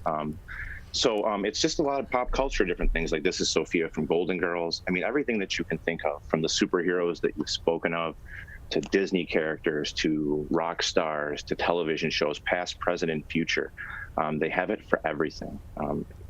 That's what's so amazing about this collectible, is that I consider them to be like little time capsules. Everything kind of relates to something that makes somebody happy, whether it's a comic, a superhero. They have ad icons for cereals that you've eaten in the past. It's something for everybody. So were you talking really about kids or adults, or really everyone? It's of all ages. It's of all ages. We get small children come in all the way up to adults of all ages. It's really something for everybody. It's amazing to me that, so my husband collects comics, a lot of comics, and but I've never heard this, and I guess maybe it's been around, like when I'm dragged into the comic book store with him, I just didn't really pay attention because I find the corner and pick up like a Nancy Drew comic book or something and sit down and read that. Well, what you'll find with Funko Pops is they're carried at a lot of major retailers. You'll find them at the Hot Topics, the FYEs, the Targets. All those major retailers have their exclusives, and they carry a lot of common ones. And then you have a specialty shop like us who specializes in this collectible specifically for collectors. You'll go to places where they're into cards or they're into sports memorabilia, but we found that there was no shop around that really catered to this type of collector. And that's why we created our shop, so that it's very focused on what the collectors are looking for, their needs, the variety, the pricing, because it's a collectible, prices go up and down. So you always want to be very fair in that regard as well. So it's just, we tried to create a nice place, a nice clean environment where collectors could come and feel like someone really cared about their hobby for a change. And surprisingly, there are a lot of people out there that collect these things. So with that, Nick, how has business been during the pandemic? Are more people collecting or selling during this time? Well, it's a little bit of a mix of both. We opened in November, actually. November 7th is when we opened. So we kind of opened during the pandemic, so to speak. It wasn't our intention for it to go that way. We were trying to open before everything had happened. And then, of course, everyone knows what happened. So long story short is it's a little bit of both. This hobby is something that people can get away from the everyday, the norm, come out and do something fun, get together with their friends, jump in the car, or their family, bring their kids out. It's something that makes people happy. So people are still shopping. They're out. Collectors never stop collecting. They don't, collecting makes people happy. So they want to continue to do that. Now, as far as sales go, people are selling. Hard times do cause for people to make some life decisions, and that sometimes means cutting back on your collectibles and things like that, in which case we do buybacks as well. So we take those pops back from customers, and we give them cash, store credit, however they're looking to recycle that collection. With that too, the stimulus checks are going out right now. I could anticipate that's going to be a little bump in business for you guys. Yeah. Yes, absolutely. People, they do like to spend their stimulus and their tax money on fun things. There are the responsible ones, that do, they'll take and spend it on, bills and things like that. But people do get very excited to come in. I've heard it before, we're here to get ready to spend our stimulus money. So that's been great, especially for a small business. I mean, small businesses really thrive on, repeat customers, and we thrive on things like those stimulus checks that kind of help keep the economy lifted and boosted, and keep our doors open and our customers happy. Nick Koerber with us here on the Megacast. He's the owner of MiPops Comics and Collectibles in Shelby Township. Nick, with that, how do you grow a fan base of customers during the middle of a pandemic? Our success has been in keeping fresh stock. With the collectible hobby, in order to keep business repeat and keep people interested and engaged, you have to keep your merchandise fresh for them. And that, that means constantly changing our stock and things like that, so the customers want to continue to come in and shop. I think that probably is the key right now during pandemic time. Not only that, too, a lot of social media marketing, reaching out to customers, engaging in conversation. I found that that's been something that, as a collector myself, I like speaking to other collectors and things like that. So whether it's sparking a conversation on social media like, hey, this is how I like to collect mine. How do you like to collect yours? And that gets the community talking and engaged, and that still keeps them interested and excited about the hobby on a different level, other than just coming in and shopping. It creates a more personal connection with them. A community, and I think so many of us are seeking a sense of community right now in the middle of the pandemic. Yeah, but you couldn't have said it better. I mean, I think that's exactly, and that's something we're very grateful for, is our collector community that we have, the community around us. We do try to do a lot of things to give back to the community. We've got some incentive programs where for kids elementary school all the way through high school, we have a report card A program, so they can come in for their current marking period, and they can receive $2 for every A that they've earned on their report card, because we think hard work should be recognized. Parents appreciate that. Yes, they certainly do. We also have a service discount for our police, fire, and military. We have a frequent popper program where the more you come in and shop, every time you come in and spend $10, you get a stamp. 10 stamps get you $10 off. So we try to keep it fun and engaging for people to want to, to kind of reach out to everybody and let them know that we're not just a shop trying to sell to you. We really want to be part of the community, as you said. So, Nick, I can just imagine the conversations around the homework table. If you get an A, we'll take you shopping, and you can get A, B, C, D, and E. And you know what? And it's great because when we talk to parents about that in the store, the first thing they do is look over at their kid and they go, "See, now you got to work harder to bring that B up to an A," And so it works on both fronts, So. Hey, can we talk a little bit about your artwork? For you to do that, and you do it with your iPhone, your iPhone must be different than mine. I just use a regular iPhone X. I don't have the fancy schmancy camera one. Like I said, I do it all using practical props. I only have the one in front of me, or Johnny Bravo. But again, this is the Johnny Bravo pop. This is literally a mirror that he's standing in front of. But what I did was I printed his backdrop and put it back behind him so that it actually reflected properly. So it looked like it was a different part of the room. But so I've done probably close to 600 of them. If you go to my personal Instagram page, it's at FUNICKO 88, Funico 88.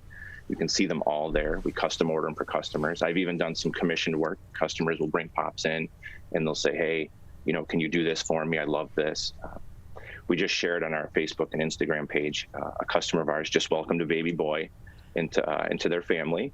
And in the nursery, he's got 3 of our pictures hanging up in there for some up ones because it was up themed. So it's a great honor to see my work actually kind of out there like that. But it's so much fun. I mean, there's so many different things to shoot and so many different things to do. So these are trying times with the pandemic as we're a year into it now, but we're all hopeful we're on the back side. As a business owner, what advice do you give to other business owners? Because as someone who opened up in the middle of the pandemic, were some people telling you were a little crazy? We get that question. Yeah, that comes up a lot. You opened up in the middle of a pandemic? I wish I could give some really good advice, but I'm a new business owner. I've only owned a business since November 7th. Fortunately for us, everything worked out great. We had a wonderful landlord who helped us get in. Part of the reason we had to open up during the pandemic was the time framing of everything. I think it's really important that you can relate to your customers. I think that it's very important that they understand that you want to reach out to them more than just a sales level. I've come from a world of customer service and big box retail, so I've seen it all. And to me, it was just really important to know that the customers know that, we're here for you. We're here to help strengthen the community. We're here to listen to your story about your first pop, or, how you're trying to bringing them in because you're buying so many of them. There's all these different stories that people have to tell, and I love hearing them all. I think that that's truly what makes our business successful, is our ability to connect with our customers. So if I could give anyone any advice, it would be make sure you keep that connection with them. I think for a small business owner, it's essential because people can shop online. They can buy from big box. There's a lot of options out there. And what separates us from those big box retailers is our ability to connect to our customers. Nick, can you let our listeners and viewers know where they can find you as well as your social media? Yeah, absolutely. We do have a website. Online, we're not doing any online sales just yet. And that's because we still want to remain a destination for collectors. As I said, stock is important. I want customers to be able to come in and find that they made the trip for a reason, that they have the good stock here. If I start sending everything out online, then customers don't really have a need to come in anymore. And I feel like we lose that connection that I just talked to you about. So right now we do have a website. It's www.myfunkopops.com. It's basically informational at this point. We are available on social media on Facebook at My Funko Pops, both Facebook and Instagram. Twitter, we're just MiPops. Every Thursday, if you're following us on Facebook and Instagram, we do a full preview of all the new pops we have coming out for the weekend. So for the last several weeks, there's been close to 300 new pieces coming out. So our customers do get a chance to see a full preview on Facebook and Instagram. Wow, that's great. You know what? Yep. The one thing you are, your passion. You're passionate about this topic and the stuff that you're selling, and you can tell, and I'm sure the customers relate to that as well. Thank you. I appreciate you recognizing that, because we truly are passionate about this, and I'm glad that resonates through the interview. It definitely does. And Nick, we wish you guys the best of luck. Not a good time to be opening a business, but you are thriving and you're surviving, and we hope that it continues that way for you.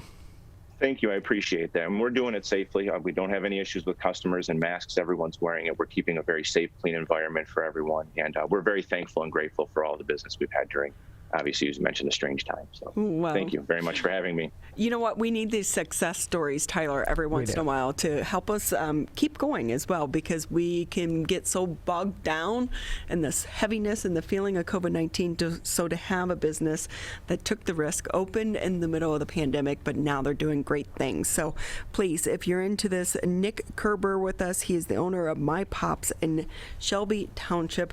Go visit them and buy a gift or two. We're going to take a quick break here on the Megacast, and when we come back, our good friend Dave Lorenz will be with us here on the Megacast.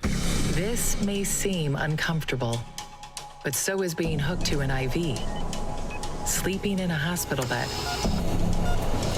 and fighting for your life. When it comes to COVID-19, comfort is not as important as saving lives. Wearing a mask can greatly reduce the chance of spreading the virus. So mask up, Michigan, every time you leave home.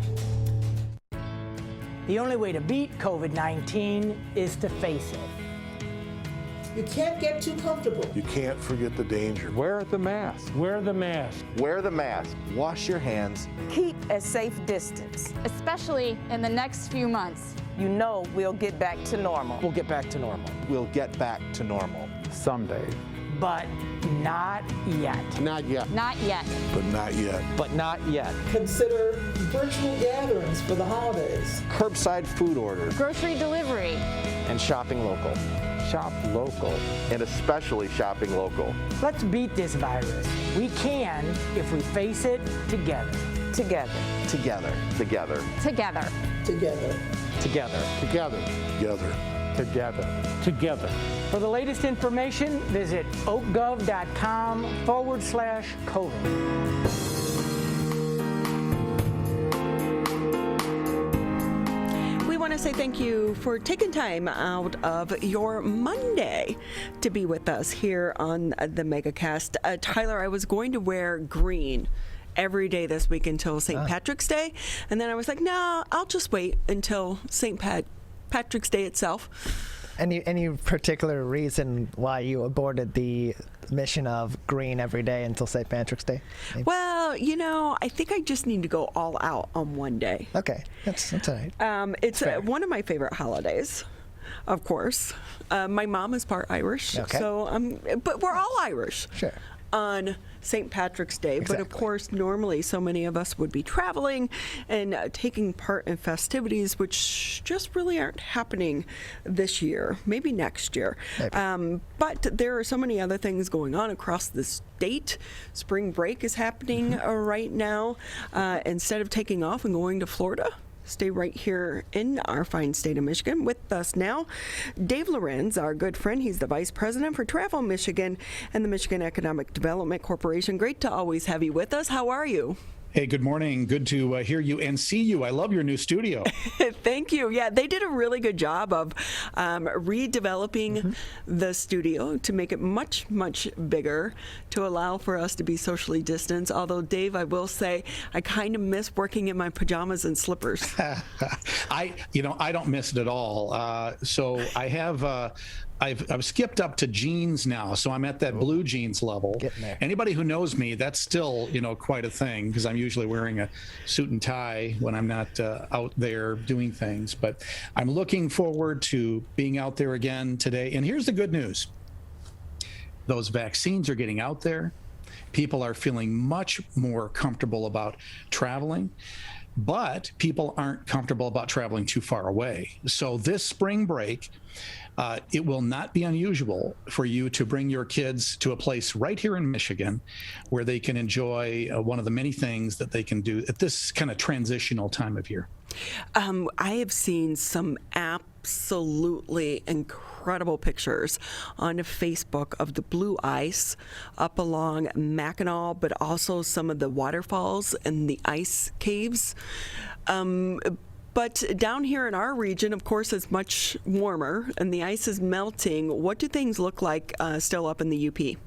Well, it's interesting. I'll first tell you, because down here, people always kind of forget that the lakes keep those temperatures for a while. So like I live in the Muskegon area, and I saw some shots from first some helicopter shots or whatever they were, drone shots of the Muskegon Pier and the pancake ice that's forming by the pier heads, not only Muskegon, but Grand Haven, Holland, you go all over the place, Lake Michigan, and I'm sure on the Huron end side as well, is pretty awesome.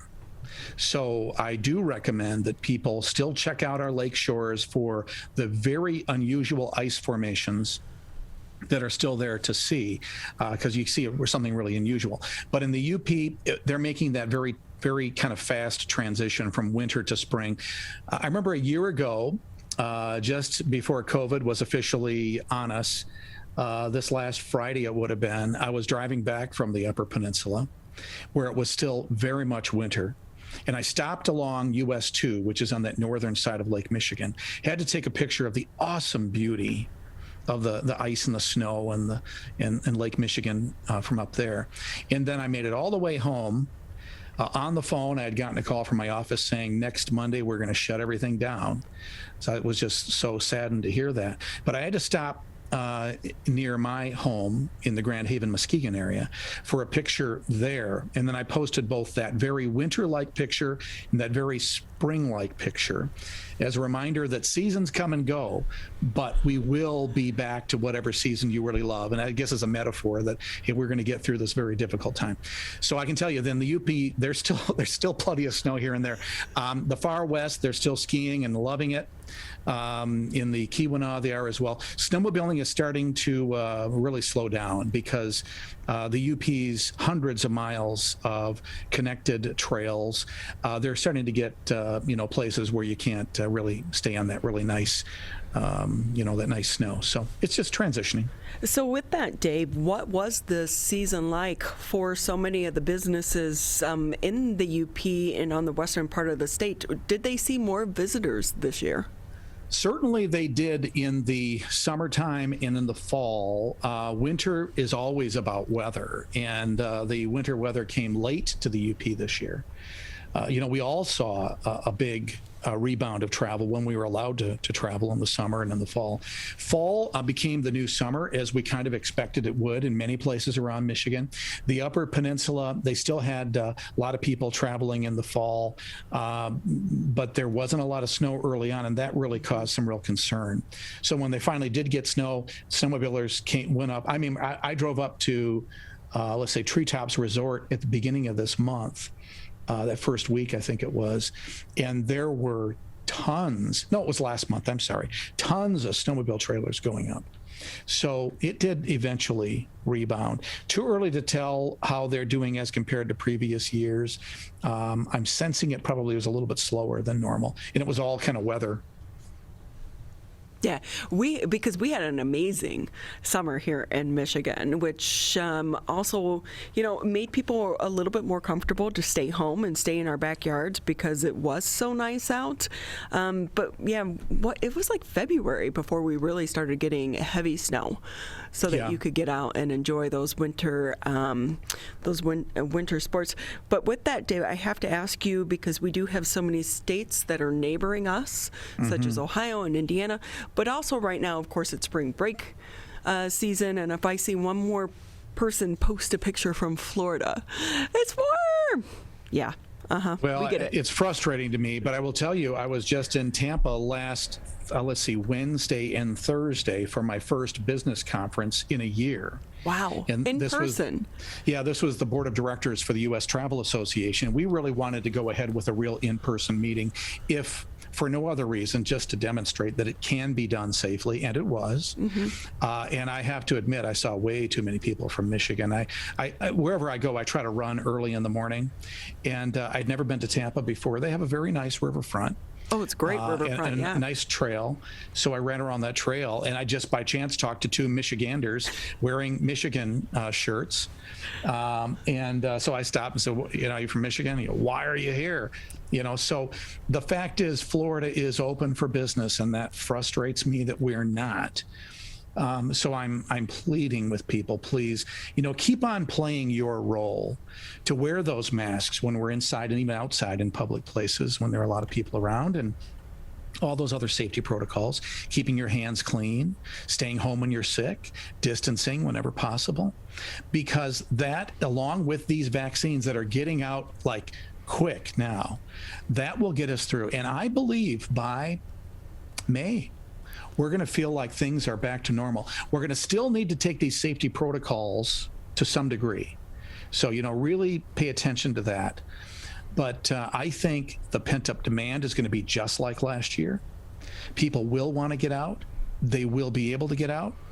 And if I actually met with several research firms while I was at this board meeting, and I can tell you that all the travel sentiment for the American traveler has improved dramatically just within this last month. And that's all about the vaccine.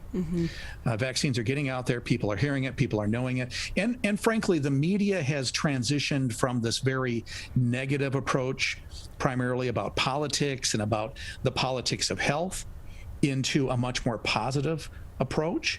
And that's also really helping us with sentiment. So you're going to see life in many ways getting back to normal very soon. Dave Lorenz with us here on the Megacast. He's the Vice President for Travel Michigan. And Dave, with that, while you were at that meeting, what was the discussion around vaccinations and having to show that you've had the vaccination in order to travel? Do you think that's going to be part of our life coming up? So U.S. Travel Association has taken a position that they actually don't want to have that proof of vaccination. I'm fine with it. In fact, not being a disloyal board member here, I'd be in favor of that, because it would be just one more level of comfort for everybody out there. Like I have had both of my vaccinations. We have my mother that lives with us, so she was vaccinated, and they vaccinated all adults in the household. So I've been done with this for a couple of weeks, and I think as more and more people get the vaccinations, you get to carry around that card. It's your proof of vaccination. And I think that would be so much better to be able to say, if you're going in a plane or if you're going to a restaurant or whatever, hey, at least just so you know, here's my proof. So feel a little more comfortable. I just think communities would be more welcoming to that type of an approach.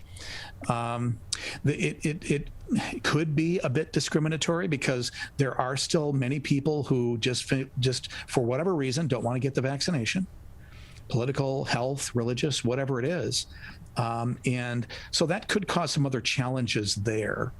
So that's why U.S. Travel has been pushing for no proof of. And we should mention, like it. We should mention there are people outside of the COVID vaccine, just regular vaccines, that they don't get them as well. But I see this becoming kind of a part of our lives, because even once the vaccine is out there, we have the variants to worry about. I don't think COVID's leaving us anytime soon. Yeah. But just like Dave, I'm sure you're very familiar with the CLEAR program. So when you travel, you can sign up for CLEAR. You pay a little bit of extra money. You go through an additional level of security, and it basically gives you a fast pass when you're traveling through the checkpoints and this, that, and the other.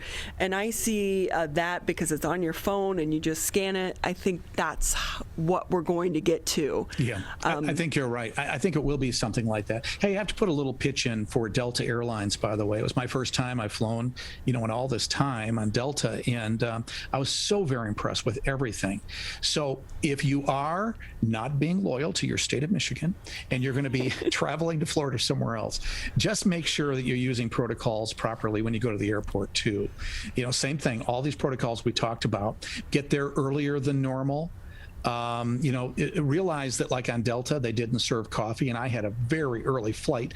That was a shocker to me. But Delta, I think, is still offering, free seats. Seats that aren't being occupied between people. So that's very nice. I think that goes through like mid-April right now. So I'm really glad to see that. And the HEPA filters they're using in airplanes today makes it a very safe thing. I'm no scientist, I'm no health professional, but I do know a little bit about how the airplanes are, the air carriers are are prepared. So I am very comfortable to say, you're gonna enjoy that experience. Just do your part as well. Because before this, so many of us looked at airplanes as cootie cubes, Yeah. because True. you get in there, you're packed in there, you're so close together. So some of these precautions that they're taking now could actually benefit us long term as well. I think it'll give us permission to do things that we used to think it was kind of weird, like wearing face masks, even beyond this. So when you go on a plane, I think we'll be more likely to see people wearing face masks. The Chinese have been wearing face masks forever when they travel around the world because the pollution in their big cities is so incredibly bad. You can't, like with somebody like me with asthma, you can't breathe in Beijing, Shanghai, Guangzhou, whatever. So they think the whole world is like that because they haven't had experience traveling. And that's why you see Chinese people in airports, other places in America wearing masks. I think we're all going to be like that to some degree for a while. So, I'm just saying, hey, if you want to wear a mask, feel comfortable to do it. You won't look like an outsider, so to speak. So, Dave, if I can ask, what was the conversation, or what is the conversation amongst those in your side of the world? You are the experts in the travel industry when it comes to these new CDC guidelines that recently came out about people that are vaccinated being okay to interact with other vaccinated people. Well, about time. I think many of this, we understand the CDC's reluctance to say that if everybody in another household have been vaccinated and you get together, they're still saying only a few people and keep separation or whatever to some degree. We're frustrated by that because of the science doesn't seem to necessitate that. But the reality also is, it's the thing we talked about earlier, all those people who haven't been vaccinated. So if you say, hey, if you've been vaccinated, don't wear a mask, that's going to then lead to other people, feeling that they have been invited not to wear a mask. So that's one of the reasons why you're going to still hear the CDC saying for a long time, wear a mask, take all these precautions. And the thing we have to realize is we're concerned about keeping other people safe. And I wish people would stop looking at this as a restriction to their freedoms. We do everything else to try to keep people safe, right? Wearing a seat belt is for us, but having stoplights is for them. So I try to look at it that way. That's a good analogy. I like that one. David, with that, we still have such a large portion of our economy that is struggling. Restaurants, yes, we're allowed to be reopened at 50%, but we have so many concert venues that are still closed down. We have a new relief package that was just passed. Does that give hope to the travel industry? What is the outlook for 2021? Yeah, it does in so many ways. We've been pushing for relief packages at the federal and state level since this all began. And hey, don't get me wrong. I'm just as concerned about the budget and about spending money we don't have as anybody else. But this is one of those very rare occurrences. It is as though we're dealing with a world war. This is different. And because we have this need to keep everybody safe, government has required restaurants to shut down and such, for that long period of time. And then in a business that only has penny profit, like restaurants, they average about 4 or 5% margin. So when you're at 25%, you're really losing money. You're at 50%, you're losing more money. But they're willing to do that. They want to do that so that people won't forget about them and so that they can employ people, so that they can provide that service. They are hospitality people after all. So I'm just crossing my fingers we get to that 100% opening capacity level sooner than later. I will continue to do my part to advocate for the industry with our administration and the federal administration and take that role seriously. And I think it's going to be important for us to try to get to the point where we too can host meetings, because in my opinion, we can do that safely using the right protocols, because a professionally run business meeting is not a mass gathering. So I'm hoping we can get to that soon and then open up the entire state. But in reality, the administration's not going to do that until they're confident that we're ready to be responsible. Yeah, so we get back to that self-responsibility. But it can be hard when you're next door to Ohio, and they are pretty much open. Indiana. Yeah, and the downside to that, my nephew goes to Xavier. Well, guess what? They're back in class. My niece goes to U of M. They're remote. So she was able to go to Florida this past week because she could take her classes online. Well, it's more than frustrating to me to see a state like Indiana getting all these sporting events that would normally be in a city like Grand Rapids. I see you've got the mayor of Grand Rapids coming up next. And, you look at that tremendous city like the Detroit area or Lansing area or Ann Arbor area or so many other communities in Michigan where we are prepared to host those types of events as safely as they are in Indiana, but we're not there yet. So I really hope we can just get there as soon as possible. I'm praying for that. And before people think I'm being critical against the governor or anybody else, I am not. I'm literally saying when it comes to this, we are all in this together. It is about responsibility. And it's as simple as this. If we just do our part, we'll get back there sooner than people think. Well, and we have found, Dave, that hopefully people have explored Michigan so much more throughout this pandemic, which means they are going to stay exploring and keep their dollars here within the state and support these entities. Dave, it's always great having you with us. We so appreciate your time. Great to see you and talk to you. Thank you. Okay, take care and have a happy week to you. Hey, remember, your trip begins at michigan.org. Exactly. And one day I'm going to get up north and I want to see a bear and a moose for myself. Easy. The Northern Lights. The Northern Lights are on my bucket list. Just Friday night. It was pretty spectacular. Oh, I'm so jealous. Dave Lorenz with us here on the Megacast. As you mentioned, up next we are going to have the mayor for Grand Rapids right after this quick break. Michigan, the coronavirus pandemic has put us all to the test. And now it's time to put COVID-19 to the test. As we move forward, testing will be critical. We encourage anyone who has reason to get tested to do so, those with symptoms and those without. If you are leaving home and going back to work, get tested. If you think you may have COVID-19 or you've been exposed recently through family, friends, or coworkers, get tested. Our test locator tool can help you find the right testing site that fits your needs. Even if you're looking for easy access with no cost, no prescription, and no appointment necessary, we've got you covered. Help Michigan move forward, not backward. To find a testing site or learn more, visit michigan.gov/coronavirus test. A message from the Michigan Department of Health and Human Services. Perry tested positive for COVID-19.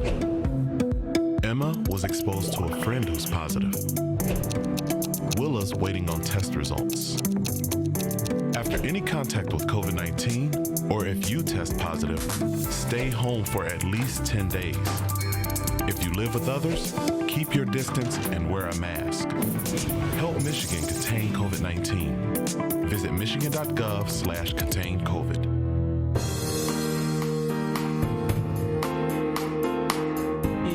Again, thank you for taking time out of your Monday to be with us here on the Megacast. The show goes like that. It does. It really flies by. It's crazy. At the beginning of the 2 hours, you're like, wow. 2 hours is a long time to be talking, but we are so lucky to have this job and be able to speak to so many great people and interesting people as well. And, a lot of times people wonder, well, why do we have those across the state join us? And it's because we are not bound by our boundaries. No. We like to travel, and we are all traveling so much more throughout the pandemic, staying right here in our neighborhoods because we don't feel comfortable getting on a plane and for a lot of people. And so we're staying right here in the state of Michigan, and one of my favorite cities on the western part of the state, of course, is Grand Rapids, and we are lucky to have with us today the mayor of Grand Rapids, Rosalyn Bliss. Thank you so much for being with us. We so appreciate your time. Thank you. I'm delighted to be joining you today. So this is the first time that we're speaking with you on the show. So can I ask, how are things going in Grand Rapids? I will say I missed the big beer festival. Usually it's in the winter time, and that didn't happen this year. Yeah, sadly, a lot of our typical events throughout the year, they haven't happened this past year. But with that being said, we just came off of the World of Winter. So over the last 3 months, we've made a really intentional effort to create events and spaces outside to draw people downtown. So we brought in some pretty significant art installations and had projectors and music and lots of fun things downtown, ice sculptures and ice skating. So over the past few months, downtown has actually been really quite busy, even though our restaurants have been limited in their space. If you come to Grand Rapids, you'll see that we've transformed our streets and our parks and parking lots into outside eating areas with heaters and sometimes little huts that people can go in if they don't want to be outside. So the downtown looks quite different today than it did a year ago. It is really a great downtown. And for your size city, too, I think Grand Rapids pre-pandemic has gotten it right. So post-pandemic, you've also created such a walkable community. So what do you think some of the things that you put in place this past winter? Because we do know Grand Rapids, not the warmest place to go and to visit. So when it's sub-zero, how do you create that space to get people to stay? I know you mentioned the huts. Do you think that's going to continue into next year? Well, that is our hope. So one thing after the pandemic hit, myself and a lot of our partners in the community came together really quickly, actually, and started to think about what do we need to do to support our businesses, especially those first few months through the pandemic, last summer, and then going into the winter season. And so we had been planning not just for how do we take advantage of social zones and social districts. We were one of the many cities that advocated for the state to allow us to do that, and we're very hopeful that that legislation will stay permanent. So we're hopeful that we'll be able to continue these social zones and social districts, long after the pandemic. But then we just started working really closely with our different businesses and identifying what their needs were. How do we support them? Who had access to outside space that they could grow into? And then through our DDA, we allocated just under $1 million to help support some of those efforts. So through our Downtown Development Authority, they've been very helpful in purchasing the tables and the chairs and the heaters and the propane and the different huts or spaces for businesses to use. And that has been I would say that has been a huge support to a lot of our small businesses. Yeah, people don't realize while it's been great for some of these businesses to get the heaters, propane is so expensive. So I know a lot of the efforts are being made to help them support that cost as well. I will say what I love are those garden sheds, like the glass garden sheds. I don't know if they have that in Grand Rapids, but I'm like, I want one of those for my backyard now. We've seen so much creativity, from the garden sheds to the igloos to large tents that have been put up to over at the Mitten, they have outside fire pits, kind of created this outside beer garden. So it really has been fun to watch the different ideas and creativity come from this really challenging time. It doesn't make it easier. I mean, I heard Dave a little bit in the prior interview. And the reality is 25% capacity or even 50% capacity, it just doesn't make the numbers work for a lot of these restaurants and bars. As he said, our venues are all still closed down largely. Our hotels are, running at 25-30% capacity. So there's still a lot of challenge and struggle that so many business owners are experiencing in our city and cities across our state. But are you seeing more people travel to your region and your city because of the pandemic? Maybe that would have gone to other states or Florida, but now they're staying closer to home? We are. So we have seen that. We actually do, for the downtown area anyway, we capture pedestrian counts, and we're looking at the data just like many other cities. So we have seen some of that kind of regional tourism. It still doesn't compete with, having a convention that brings in 2,000 or 3,000 or 4,000 people to your city. But it has buffered us a little bit. And then I would say we are seeing people intentionally just want to get out and, come downtown. And we had on our, if you're familiar with our city, on North Monroe, we took a large park and we brought in an art installation, which was interactive teeter-totters. And it was filled with families and individuals. We had music playing. We had, people could grab something to drink and spend time outside with their family. And it was really quite busy. So that's been nice too. I feel like the western part of the state, you're not in Michigan any longer. We're so used to Detroit being our big city, right? We have Detroit and the suburbs, but when you go to the western part of the state, it's so different. Plus, you keep in mind, so many people in Grand Rapids in that area, they associate with Chicago because Chicago is fairly close to you as well. But with that, with people coming, if I'm coming to Grand Rapids or to your region, I've never been there before. I live in the state of Michigan. What are the top 3 things I should see? Oh goodness. Well, is it pandemic or post-pandemic? Right. Let's do 2. Okay, all right. Okay. So there are so many things. It's hard for me to nail down one, but I'll say top 3. If you haven't been to Frederick Meyer Garden Sculpture Park, it's absolutely stunning. So right now they have an exhibit called Butterflies in Bloom, and you go into their botanical gardens, and there are thousands and thousands of butterflies all over. So I actually just took my niece and nephew on Saturday, and it is just a magical experience, but it's warm, you can smell all the flowers. It's just a really wonderful experience. And then the sculptures are amazing. There's a beautiful, huge Japanese garden that was added a couple years ago. It's just one of the most peaceful, beautiful spaces to be. So I would say you have to see Frederick Meyer Garden Sculpture Park if you haven't done that. Downtown, we have incredible public art from, Le Grand Vitesse, created by Alexander Calder, to our Love statue, to the Ecliptic, which was created by Maya Lin. So I would encourage people to take a walk and look at our public art. We've added about 15 beautiful murals over the past year, many of them highlighting historic people from our community. And so I would encourage you to just walk around and take a look at all of the public art. And then, of course, you have to visit one of our breweries. So, if you haven't been to Founders, you really need to go to Founders. But with that said, we have so many other locally owned brewers that make, if you're a beer lover, make fantastic beer, from City Built to the Mitten, the list goes on and on. And really, Grand Rapids has put the state of Michigan on the map for the craft beer industry. You've been such a leader there in the city of Grand Rapids and that arena of our economy. Mayor Bliss with us here on the Megacast. She is the mayor for the city of Grand Rapids. How is your budget looking right now? Well, it's looking better with the federal stimulus package. So a lot of people don't know the nuances of city government. So there are some cities like ours. We are largely an income tax city. So the vast majority of our general fund is income taxes. So there's 24 cities in the state of Michigan relying on income tax as a part of their revenue. Most other cities are property tax. So that's where they get the vast majority of their revenue.